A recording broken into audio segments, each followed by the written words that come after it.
to the Quality of Life podcast. My name is Erin Olson, and I am a businesswoman and mother who has been studying personal growth for over 15 years. I've tried almost all of the habits and hacks out there. My goal is to use my real-life experience to show you which tricks and habits make the biggest changes to your quality of life with the least amount of time and energy on your part. We will cover everything from habits to hacks, fitness to family, and everything in between. Now, let's dive on into today's topic.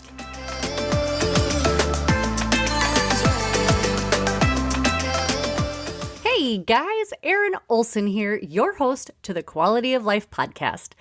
Thank you so much again for joining me today. I hope that last week you reflected a little bit on whether you think this new business is worth it. Well, since you're here, I guess you do. I just got to tell you, it is so worth it. Having started 3 businesses, I know firsthand just how amazing business ownership can be. This week, I want to talk to you guys about how to make sure that your product or your service is priced properly. And by doing that, it will actually make you money. After all, that is one of the reasons you started this business in the first place, right?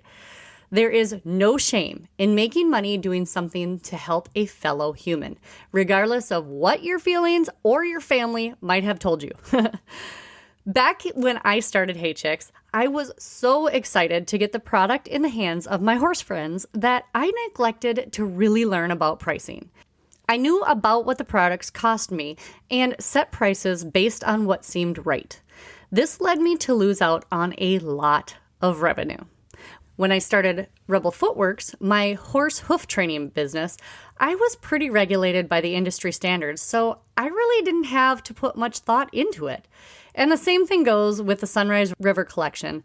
Handmade soaps were a pretty standard price. So in hindsight, I probably wasn't charging enough. But when I started offering a brand new product that I invented that there was not even a market for yet, I had to create pricing from scratch. And my Midwestern upbringing had me undervaluing it from the get-go. And holy crap, we weren't really making any money. It all started with a visit from Roger, our newly appointed SCORE mentor. He was a volunteer business person who helped us with so many things, and most importantly, pricing. SCORE is a nonprofit all about helping small businesses that is funded by the Small Business Administration. You can go to score.org and find a mentor near you if you are in need of someone to help you grow your individual business. I will link them in the show notes. So Roger broke down what the actual cost to produce our product was and how to price it so we could actually make money. So I am going to help you figure out how to price your product or service so that you can make money too. First, what does it actually cost to produce your item or to perform your service? For this, we are going to look at all the things that go into it. This is called overhead. Overhead is all the things that people tend to forget to include when figuring what it takes to create your thing. Overhead are things like the rent of a space, business insurance, utilities, and taxes. Overhead is everything except labor and the cost of materials needed. Even if you are not renting a space or don't have insurance, which I really hope you do, you need to figure an approximate amount here because as you grow, you will want to have this already factored in. Other things that people tend to forget are any third-party service fees like credit card processing fees, Amazon fees, or things like Porch.com or Angie's List fees, website costs, Facebook ads, and travel expenses or shipping if this is going to be rolled into your prices. If it helps, start writing down all the things that you spend money on for your business and keep a tally. Or print out your bank and credit card statements and see where you are spending your money. When you go to figure out the overhead costs by product, it can get a little tough, so an estimation might have to be made. Here's how I would suggest a starting overhead price per product or per service that you do. Take all of the monthly expenses that are not materials or labor and divide it by 30 or however many days you plan on working in a month. If you spend $3,000 on all these things, that would make it $100 a day if I work 30 days in a month, right? Well, how many products can you make in a given day, or how many jobs can you do in a day? Say we can create 25 items a day on average. Well, divide 100 by 25, and each item has an overhead cost of $4. Now, add your labor cost to it. If you are a solopreneur, you might not pay yourself just yet, but you still need to factor in this expense. Hopefully, as you grow, you'll be hiring someone to do this so you can focus on the business side more. So you will have this expense soon anyways. Here is a quick way to figure this out. If you had to pay somebody to do this job, what hourly wage would they expect? $15 an hour or $25 an hour? Well, this has to be a valid number. And just to make sure that you are not undervaluing your time, you should add 20% to it. So say that you have to pay someone else $15 an hour to do this. Add 20%, and that brings us to $18 an hour. Great. Now, how many products can you produce in an hour? Or how many jobs can you do in an hour? Say you can make 3 things an hour. Divide the $18 an hour by 3. That means that it costs you about $6 to make each product in labor alone. Okay, now you need to add any materials that you need to complete a job or to make an item. Add in all the parts that you'll have to buy, and don't forget to include the tools and the wear and tear of those tools. When I trimmed horses' feet, I would use up a file in about 20 horses, and that file cost about $30. So I had to add $1.50 to each trim just to cover the file that I was using. For this exercise, we're going to say that it does take $1.50 per item in parts and materials and wear and tear on your tools. All right, so the cost of your product is $4 plus $6 plus $1.50. That equals $11.50 per item or job.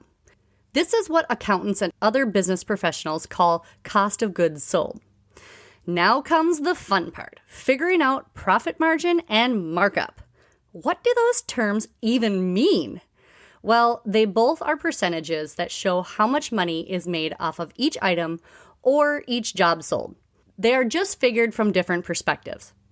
The profit margin is a percentage difference between the profit and the selling price.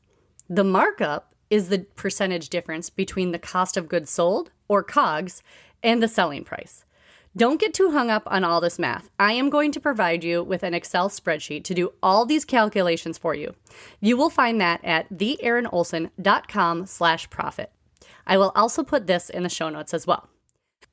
Okay, so the best thing to figure out is your profit margin first, using your existing pricing to see if it is enough. So to figure out profit margin, we will use the example I used earlier and say that our current pricing is $18. So the profit in dollars, the difference between the cost and the selling price, would be $6.50. Then we would take the profit in dollars, $6.50, and divide it by the selling price of the item, $18. Then we multiply it by 100 to get percentage. That will equal the profit margin in percent. In this case, it would be just over 36%, and that's a decent profit margin. Now, I will tell you that there is no standard profit margin across the board. Different industries and products have different standards. A clothing company, for example, shoots for 50 to 100% profit margin, while a grocery store is typically only making up 1 to 3% margin. The difference is there's usually way less margin on things that typically sell in large numbers or things that are consumed quickly, like toilet paper and fuel. So use 10 to 20% as a guide to start. The higher the percentage, the more money you make. This is also where a SCORE mentor who is from your industry can help you figure out what the standards are for your industry. The markup of a good or service figures out how many percent the difference of the cost of goods sold, or COGS, is compared to how much you sell it for. So in our previous example, we would take the selling price, $18, and subtract the COGS, or cost of goods sold, which is $11.50, and divide that amount by our COGS, and then multiply it by 100 to get a percentage. That would give you the percentage of markup. In this case, it would be just over 50%. That's a decent markup. The place where markup becomes relevant is when you wholesale or have dealers or distributors.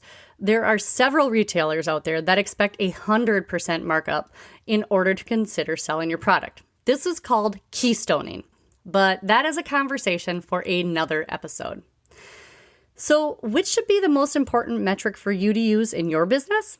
I can't really say. It's based solely on your business strategy and your industry standards. I would suggest that you don't overprice or underprice your product, even as an introductory rate, and especially not to undercut the competition. I fell into this trap in my hoof trimming business.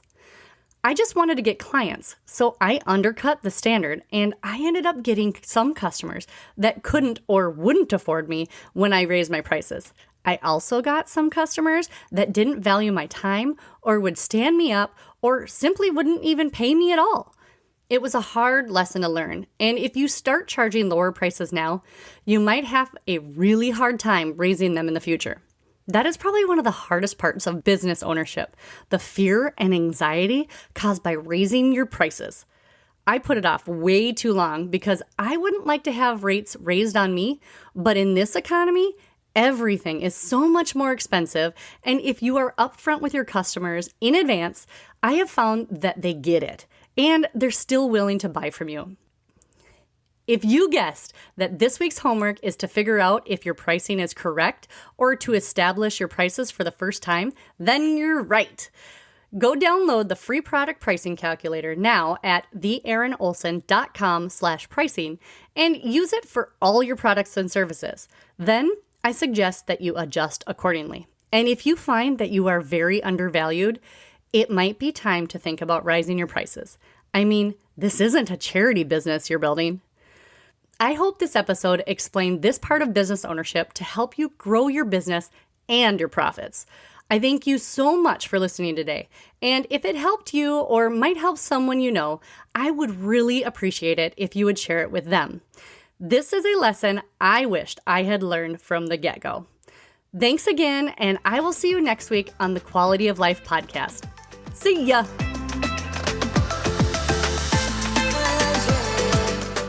Thanks for listening to today's episode. Be sure to check us out on the Quality of Life podcast, Facebook and Instagram pages, and our website, theerinolson.com, for downloads and more information. That is TheErinolson.com.